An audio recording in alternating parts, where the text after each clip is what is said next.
Ayan. Magandang umaga. So, alas 3 na yata. Alas 3. Alas 3 pa lang. Alaw na City na. Ang galing ko lang magkarobin sa taas hanggang baba mula 7 hanggang 6. Basement 6. May napulot ako ditong isang kapirasong papel. Yan, may sulat pa. Ito isang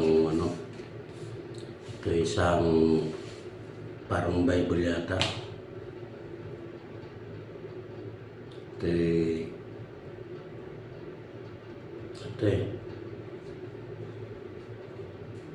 Bible ng kaguluhan.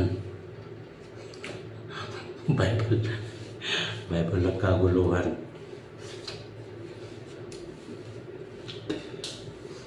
Ito, nasasabi dito. Sabi, parang kakano tong papel na ito. Sabi dito, itong Bible ng kaguluhan. Sabi, 300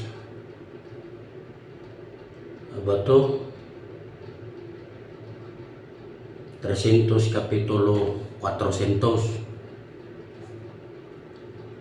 ang nasasabi, huwag mong tawagin asawa ang isang tao kapag hindi pa kayo kasal. Ano ba yun?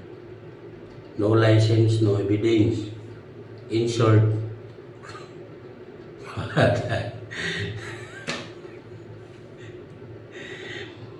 short, kulurong pa yung relasyon nyo.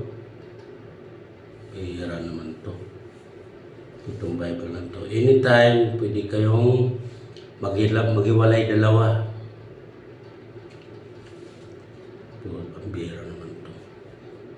Ito naman, may maganda naman sa susunod na letra. Kagaya ng lupa, para matawag mo na sa'yo ang lupa at maangkin mo, kailangan mo talaga ng titulo. Kaya pag kinasal ka, ang ibig sabihin, maganda to. KMGS. Kasi nagkatuluyan kayo. Ganda to Pero pag live-in partner ka, ang ibig sabihin, once upon a time. Maganda ito, ganda. Pwede magkatuluyan, pwede maghiwalay. Ang gulo naman. Ito naman, medyo hindi maganda yung kasunod na letter nito. Pero pagkabit, ang ibig sabihin, tulpo. Nadamay pa dito si Erwin Tulpo.